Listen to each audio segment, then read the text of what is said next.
Hi viewers, வணக்கம். நான் சரண்யா கார்த்திக். நான் ஸ்டாப் நியூஸ் தமிழ் சேனல்ல உங்களை வரவேற்கிறேன். இன்னைக்கு நம்ம கூட பேச வந்திருக்காரு யாதவ் ராமலிங்கம். இவர் யாரும் இல்லைங்க, மியூசிக் டைரக்டர். இவரோட மியூசிக் பயணத்தை பத்தி நம்மளும் தெரிஞ்சுக்கலாம். ஹலோ சார், வணக்கம். எப்படி இருக்கீங்க? வணக்கம் மேடம், நல்லா இருக்கேன் மேடம். நீங்க எப்படி இருக்கீங்க? நல்லா இருக்கும் சார். அப்புறம் சார், இந்த கொரோனா ரொம்ப புரட்டி போட்டிருக்குன்னு நினைக்கிறேன் சார் எல்லாரையும். ஆமா மேடம், எங்கேயும் வெளியே போக முடியாம இருக்கு. ரொம்ப வீட்லயே உட்காந்துட்டு போர் அடிக்குது.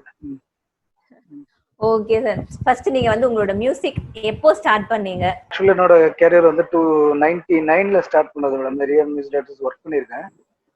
ஓகே. 2006ல இருந்தே நான் படம் பண்ண ஆரம்பிச்சிட்டேங்க.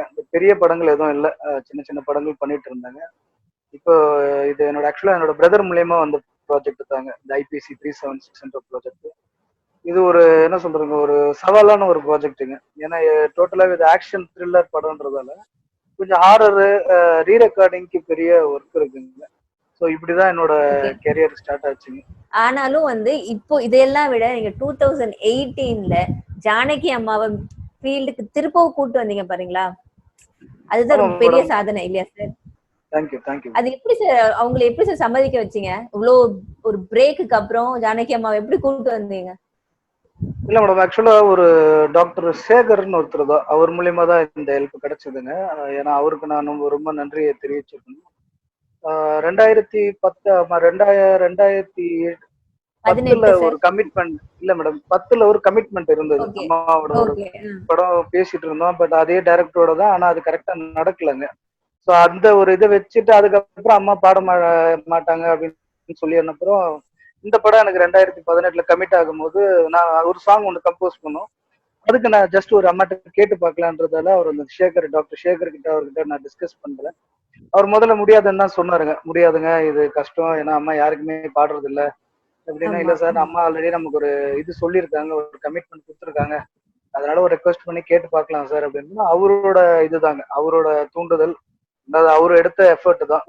அம்மா கிட்ட போயிட்டு ரெக்வஸ்ட் பண்ணி கேட்டு அதுக்கப்புறம் ஆக்சுவலா அந்த பாட்டு கூட பாத்தீங்கன்னா நாங்க ஒரு சோலோ சாங்க்கு தான் ஃபர்ஸ்ட் ஃபிக்ஸ் பண்ணோம். அது ஒரு டூயட் ஒன்று வரும், பேத்தட்டிக் ஒன்று வரும். பேத்தட்டிக் சாங்கு தான் அம்மா பிளான் பண்ணோம். இப்போ அம்மா என்ன கேட்டாங்க, இந்த டூயட் வந்து யார் பாடுறாங்க அப்படின்னு கேட்டாங்க. சொன்னேன், இல்லம்மா நான் வேற யாராவது சிங்கர்ஸ் பார்க்கலான் இருக்கேன், அவங்கள வச்சுதான் பண்ணலான்னு ஒரு ஐடியா இருக்கு. இல்ல நீ பாடுறதா இருந்தா நான் அவங்க கூட பாடுறேன், அவன் வாய்ஸ் நல்லா இருக்கு, ட்ரை பண்ணலாம் அப்படின்னாங்க. சரி, அவ்வளவு பெரிய லெஜெண்ட் நம்ம வாய்ஸை ரெகக்னைஸ் பண்றாங்கன்றது அது நமக்கு கிடைச்ச ஒரு காட்ஸ் கிஃப்ட். அது அதாவது அம்மா எனக்கு பாடினது நான் வாழ்க்கையில எனக்கு கிடைச்ச ஒரு மிகப்பெரிய ஒரு பாக்கியம். அவங்களோட நான் டிராவல் பண்ணதுங்க. அதுதான் மெயின் ஒரு இதுங்க. ஜானகி அம்மாவோட சேர்ந்து பாடின அந்த பாட்டு எங்களுக்காக ஒரு 2 லைன்ஸ் பாடுறீங்களா சார்? ஓ உசுறு காத்துல காத்தாடிய பறக்குற, உன் முகத்தை வியந்து பாக்குற, உன்னை நினைச்சு நெஞ்சு உருகுறேன், உன் வாசம் பட்டு கரையிற, உன் வேஷம் கலைஞ்சு மறையிற, இது நிஜமே தானா சொல்லு, இன்னைக்கு இதுக்கு நிஜமா சூப்பரா இருக்கு சார் உங்க வாய்ஸ். நம்ம ஐபிசி 376 இந்த மூவி பத்தி பேசலாம் சார். இப்ப ரீசெண்டா நாங்க அதோட ப்ரமோ எல்லாம் பார்த்தோம். இது வந்து எனக்கு முதல்ல ஒரு கொஸ்டின் என்ன தோணுச்சுன்னா, ஃபீமேல் சென்ட்ரிக் மூவிஸ்க்கும் மேல் சென்ட்ரிக் மூவிஸ்க்கும் மியூசிக் பண்றது எவ்வளவு உங்களுக்கு இது வேற மாதிரி பண்ணும், அது வேற மாதிரி பண்ணும் அப்படிலாம் இருக்குமா, இல்ல எல்லாமே காமனா மியூசிக் தான் அப்படின்ற மாதிரி இருக்குமா சார்? இல்ல மேடம், இது ஆக்சுவலா இப்போ ஒரு ஹீரோ ஓரியன்டட் பிலிமா இருந்தா நம்ம வந்து அந்த ஹீரோக்கான ஸ்டைலுக்காக ஒர்க் பண்ணுவோம். பட் இந்த கதையை பொறுத்த வரைக்கும் அவங்க தான் ஹீரோ, தான் ஹீரோ அப்படின்னும் போது அவங்களுக்கு இதுல ஆக்சுவலா ஒரு இன்னொரு விஷயம் என்னன்னா, ஒரு ஒரு போலீஸ் சாங் ஒண்ணு இருக்கு, அது கூட இப்போ ரீசெண்டா ரிலீஸ் ஆயிடுச்சுங்க. ஆக்சுவலா படத்துல வந்து படத்துல ஆக்சுவலா சாங் கிடையாது, அது ப்ரொடியூசரோட இதுதாங்க, அவரோட தூண்டுதல் தான், அவரோட மெயின் எஃபர்ட்டுங்க. அவரு தான் கிட்ட கேட்டாரு, ஒரு போலீஸ் சாங் ஒண்ணு பண்ணலாமா அப்படின்னாருங்க. அப்போ நான் என்னோட சஜஷன் என்னன்னா, சார் இப்ப இன்னைக்கு காலகட்டத்துல ஒரு பெரிய ஹீரோ, அவருக்கு நம்ம ஒரு ஹீரோ பேஸ்ட் சாங் பண்ணோம்னா அதோட கலர் வேற மாதிரி பண்ணுவோம், வெஸ்டர்ன் அந்த மாதிரி ஒரு ஸ்டைல்ல பண்ணுவோம். இப்ப நான் சொன்னேன், சார் இன்னைக்கு ட்ரெண்ட் வந்து கானா வந்து இன்னைக்கு ஒரு பெரிய ட்ரெண்டா இருக்கு. ரெண்டாவது அந்த கானா பாலச்சந்தர்ன்றவர் வந்து இன்னைக்கு ட்ரெண்ட்ல இருக்கிற ஒரு சிங்கரா இருக்காரு, ஏன் நம்ம அவரை வச்சு ஒரு சாங் பிளான் பண்ணக்கூடாது, ஒரு டிஃப்ரெண்டா யோசிப்போமே அப்படின்னு. அதுக்கு அவர் பர்மிஷன் கொடுத்தாருங்க. ஓகே, நம்ம ட்ரை பண்ணி பார்க்கலாம் அப்படின்போது நாங்க எங்களோட இதுதான் அவரோட ஐடியாஸ், இப்ப எங்களோட சரி இந்த ஸ்டைல்ல ஒர்க் பண்ணி பார்க்கலாம் தான் அந்த சாங் ஒண்ணு பண்ணோங்க. அதுவும் எங்களுக்கு ஒரு பெரிய ஹிட் தாங்க அந்த ஒரு சாங்குங்க. பாப் சாங், ஒரு பெண்களுக்கான ஒரு காப் சாங் மாதிரி பண்ணிருக்கீங்க. இது வந்து நம்ம தெலுங்குல ரொம்ப நல்ல ஹிட் ஆயிருக்குன்னு நாங்க கேள்விப்பட்டோம் சார். கண்டிப்பா. இந்த படமே வந்து ஃபுல்லாவே ஒரு போலீஸ் த்ரில்லர் மாதிரி இந்த ப்ரோமோல நாங்க பாக்குறோம். இதுக்கு பேக்ரவுண்ட் ஒர்க்ஸ் நிறைய இருக்கும் போல தெரியுது. அது எப்படி சார், எப்படி பண்ணிருக்கீங்க? அது எந்த மாதிரி ஒரு ஹார்ட் ஒர்க்ஸ் அதுல இருக்கு? அதுதான் சொல்றேன் மேடம். இது வந்து ஒரு ஆக்ஷன் த்ரில்லர் ஃபிலிம்ன்றதால நிறைய ஒர்க் மெனக்கிட்டு ஒர்க் பண்ண வேண்டியதா இருக்குங்க. ஏன்னா அவங்களுக்கு வந்து போலீஸா இதுதான் ஃபர்ஸ்ட் ஃபிலிமுங்க.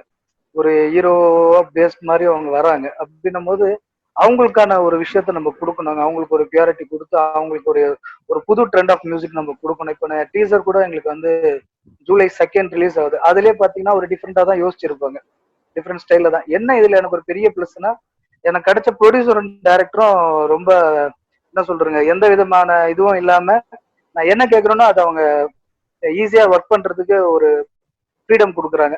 நான் எனக்கு இப்படி வேணும் அப்படி வேணும்னு எதுவும் இல்லாம ஓகே உங்களோட ஸ்டைல் ஆஃப் மியூசிக்ல நீங்க ஒர்க் பண்ணுங்க அப்படின்றதான் எனக்கு கிடைச்ச ஒரு பெரிய இதுங்க இந்த படத்துக்குங்க. Re recording almost start up ஆயிடுச்சுங்க. ஒர்க் போயிட்டு இருக்குங்க. நல்லா வந்திருக்குங்க இது வரைக்கும். Super sir. சோ இப்போ இதுல வந்து சாங்ஸ்னு பாத்தீங்கன்னா நிறைய சாங்ஸ்க்கான ஸ்கோப் இல்ல, வெறும் பேக்ரவுண்ட் ஸ்கோப் தான். அதுல தான் உங்களோட திறமையை நீங்க காமிச்சாகணும் இல்லையா சார்? கண்டிப்பா. இன்னும் ஒரு சாங் இருக்கு மேடம். அது வந்து ஆக்சுவலா அது ஒரு ஒரு பயங்கரமான ஒரு சாங். அது சஸ்பென்ஸா வச்சிருக்காரு ப்ரொடியூசருங்க. அது நெக்ஸ்ட் ஒரு பெரிய இது பண்ண வரும்போது அது கண்டிப்பா கொடுப்பாருங்க. ஏன்னா இப்ப அதை நான் சொல்லிட்டேன்னா சஸ்பென்ஸ் உடஞ்சிருவாங்க. அதால சஸ்பென்ஸாவே இருக்கட்டாங்க. இந்த படத்துல யார் சார் பாட்டு பாடிருக்காங்க? இந்த கானா பாட்டுன்னு சொல்லும்போது நீங்க பாலமுருகன் ஒருத்தர் பாடி இருக்காரு சொன்னீங்க. ஆமா, பாலச்சந்தர். I'm sorry. இதுல ஃபீமேல் கூட ஒரு வாய்ஸ் கேட்டோம் சார் நாங்க.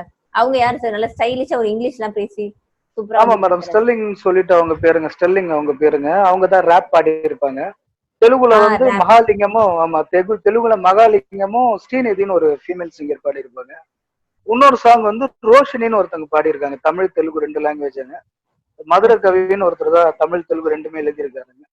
இந்த சாங் வந்து இந்த காப் சாங் வந்து மெட்ராஸ் மிரன் அப்படின்னு ஒருத்தர் தமிழ் எழுதியிருப்பாருங்க. கலாதரன்றவர் தெலுங்குல எழுதியிருப்பாருங்க. இப்ப கரண்ட் சிச்சுவேஷன் பாத்தீங்கன்னா எல்லாமே போலீஸ்க்கு கொஞ்சம் பாதகமா ஒரு மாதிரியான போயிட்டு இருக்கு. இந்த சிச்சுவேஷன்ல இப்படி ஒரு மூவி எப்படி சார் நம்ம கொண்டு போய் சேர்க்கறது மக்கள் கிட்ட? இல்ல மேடம், இதோட கண்டென்ட்டே வேற மேடம். நீங்க படத்தை பாத்தீங்கன்னா தெரியுங்க. அதாவது வந்து எதுவுமே வந்து பேஸ் பண்ணி ஃபுல் அண்ட் ஃபுல் வந்து விமன் பேஸ்ட் ஃபிலிம் தாங்க. ஸோ அதால உங்களுக்கு வந்து அந்த அளவுக்கு இதுல ஒரு பெரிய இது இருக்காதுங்க. இது வேற ஸ்டைலுங்க. நீங்க படத்தை பாத்தீங்கன்னா உங்களுக்கு தெரியும். நம்ம நினைக்கிற மாதிரி ஒரு இது கிடையாதுங்க. என்டர்லி டிஃப்ரெண்டான ஸ்கிரிப்ட் டிஃப்ரெண்டா காட்டியிருப்பாருங்க டைரக்டரோட இதுங்க. ஐபிசி 376 அப்படிங்கிற மூவி எப்போ நம்ம ரிலீஸ் வரப்போகுது? ஓடிடில ரிலீஸிங்களா இல்ல தியேட்டர் ரிலீஸா? இந்த எந்த மாதிரி பிளான் வச்சிருக்கீங்க சார் இந்த படத்துல? இல்ல மேடம், அது நீங்க ப்ரொடியூசர் கிட்ட தான் கேட்கணுங்க. ஏன்னா நம்ம வேற மியூசிக் டைரக்டர் தான், அவரு தான் டிசைட் பண்ணுங்க. இப்போ உங்களோட ஃபியூச்சர் ப்ராஜெக்ட்ஸ்லாம் என்ன சார்? அடுத்து ஒரு 2-3 ப்ராஜெக்ட் போயிட்டு இருக்கு மேடம். எல்லாம் இப்ப இந்த லாக்டவுனால எல்லாமே அப்படியே இதுல இருக்குங்க. ஆஃப்டர் லாக்டவுனுக்கு அப்புறம் அதெல்லாம் டேக் ஆஃப் ஆகுங்க. லாக்டவுனுக்கு அப்புறம் கண்டிப்பா உங்களோட எல்லா மூவிஸும் நல்ல சக்சஸ் ஆகணும். முதல்ல எங்களுக்கு இந்த ஐபிசி 376 ஒரு பெரிய த்ரில்லர் அண்ட் காப் இதெல்லாம் பார்க்கும்போது பாக்குறதுக்கு எங்களுக்கே ஒரு ஆர்வமா இருக்கு. எப்போ வரும் அப்படிங்கிற ஒரு ஆர்வத்தை கிரியேட் பண்ணியிருக்கு உங்களோட மியூசிக் எல்லாமே சேர்ந்து. ஸோ உங்களோட இந்த ஐபிசி 376 இதுவும் சக்சஸ் ஆகணும். ஃபியூச்சர்ல வர எல்லா படங்களுமே உங்களுக்கு ரொம்ப நல்ல சக்சஸ் கொடுக்கணும்னு நாங்க எல்லாம் வாழ்த்திக்கிறோம் சார். Thank you madam, thank you. எல்லாருமே இந்த ஐபிசி 376 ட்ரெய்லர் வருதுங்க நம்ம ஜூலை 2 அன்னைக்கு. எல்லாரோட சப்போர்ட்ஸ் எங்களுக்கு வேணும். படத்தை பாருங்க. படத்தை பார்த்துட்டு நீங்க தான் எங்களுக்கு உங்களோட சப்போர்ட்ஸ் மெயின். ஏன்னா நீங்க தான் கொண்டு போறது எல்லார்கிட்டையும் அந்த படத்தை பத்தின எல்லா விஷயத்தையும். அதனால நீங்க 2 அன்னைக்கு அந்த ட்ரெய்லர் பார்த்துட்டு உங்களோட ஃபீட்பேக் பண்ணுங்க மேடம். கண்டிப்பா sir. Thank you so much sir. எங்களுக்காக வந்து இவ்வளவு நேரம் பேசினதுக்கு ரொம்ப நன்றி sir. Okay viewers, thanks for வாட்சிங். நெக்ஸ்ட் டைம் இதே மாதிரி இன்னொரு செலிபிரிட்டியோட உங்களை சந்திக்கிறேன். அது வரைக்கும் வீட்லயே பத்திரமா இருங்க, கை கழுவுங்க, மாஸ்க் போடுங்க, சோஷியல் டிஸ்டன்சிங் மெயின்டைன் பண்ணுங்க. Until then is signing off Saranya. Sir ஒரு நிமிஷம். பலவந்தமா ஒரு பொண்ணை கெடுத்தா அதுக்கு என்ன செக்ஷன் சார்? அண்ணா நீங்க சொல்லுங்க. ஐபிசி 376. ஐபிசி 376 பாலியல் வன்கொடுமை சட்டம்.